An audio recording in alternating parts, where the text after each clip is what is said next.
세계 어느 곳에서든 한인 그리스도인들의 특징은 모이는데 힘쓴다는 것입니다.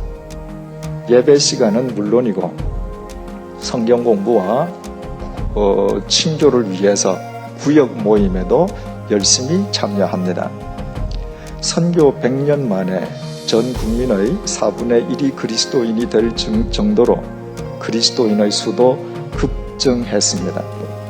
교파별로 세계에서 가장 큰 교회는 거의 모두 한국에 있습니다. 이렇듯이 본문의 말씀이 우리 한인 그리스도인들과 한국 교회 속에서 현실화되고 있긴 하지만, 그러나 본문의 초대교회와 오늘날 한인 교회 사이에는 차이점이 하나 있습니다. 본문 속 초대교회는 세상 사람들로부터 칭송을 받은 반면에 한국 교회와 그리스도인들은 칭송을 받기보다는 도리어 비판과 비난의 대상이 되어 있다는 것입니다. 이 차이점은 대체 어디로부터 기인하는 것이겠습니까? 본문 44절에서 45절을 유의해 보시겠습니다. 믿는 사람들이 다 함께 있어 모든 물건을 서로 통용하고 또 재산과 소유를 팔아 각 사람의 필요를 따라 나누어 주며, 초기 그리스도인들은 자신들이 가지고 있는 것을 서로 나누어 사용했을 뿐만 아니라 자기 동산과 부동산을 처분해서 필요로 하는 사람들에게 나누어 주기까지 했습니다.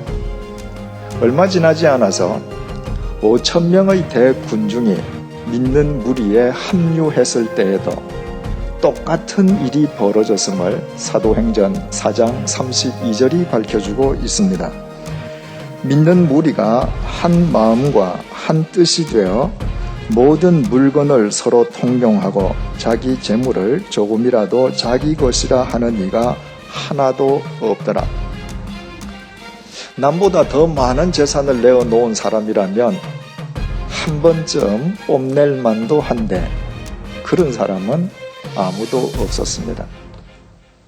이렇듯 있건 없건 가지고 있는 것을 서로 통용해서 사용하는 유무상통의 삶이 초대교회의 특징이었습니다. 초대교회를 논할 때마다 유무상통의 삶을 언급하고 있는 본문이 항상 회자되는 것은 이것이 초대교회의 가장 큰 특징이었기 때문입니다.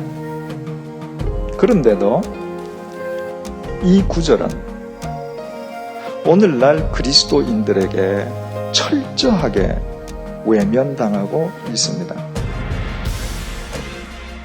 오늘날 어디에서든 그리스도인들 가운데에 이런 삶을 사는 사람을 찾아보기란 지극히 어렵습니다. 따라서 초대교회 교인이나 오늘날 우리들이나 외형적으로는 똑같은 삶을 살고 있는 것 같지만 초대교인들이 칭송을 받았던 것은 유무상통의 삶을 살았기 때문이요. 우리가 세상의 비판의 대상이 되어 있는 것은 물질에 관한 한 세상 사람들보다 더 이기적이고 더 탐욕적이기 때문임을 알 수 있습니다. 오늘날 철저하게 본문의 말씀을 외면하고 있는 현대 그리스도인은 자취하고서라도 본문 속에서 이처럼 이상적인 유무상통의 삶을 살았던 그리스도인들이 대체 어디로 갔습니까? 모두가 한마음 한뜻이 되어서 자기 재물을 조금이라도 자기 것이라 주장하는 자가 한 사람도 없었음을 증거하는 사도행전을 끝으로, 사도행전 4장을 끝으로 이 아름다운 유무상통의 삶은 성경에서 사라져버리고 맙니다. 그 대신 사도행전 5장에서부터 물질에 대해 부정직했던 아나니아와 삽비라 부부의 이야기가 등장하고 있습니다. 게다가 신약 성경에 나타나고 있는 고린도 교회, 안티옥 교회, 서머나 교회, 필라델피아 교회 등 수없이 많은 교회 속에서도 이와 같은 유무상통의 삶이 구현되었던 교회는 없었습니다. 그 이후 2000년의 교회 역사를 거쳐서 오늘 우리에게 이르기까지 교회는 항상 본문의 말씀과는 동떨어져 있었습니다. 그 결과 유무상통의 삶은 사도행전 2장과 4장에만 국한된 마치 전설 같은 이야기로 간주되고 있습니다. 그 이유가 대체 무엇이겠습니까? 왜 이 아름다운 유무상통의 삶이 초대교회에서, 그것도 초대교회 초기에서만 잠시 나타났다가 사라져버렸을까요? 바꾸어 말해서 초대교회 초기에 잠시나마 이 아름다운 유무상통의 삶이 가능할 수 있었던 원인이 무엇이었겠습니까?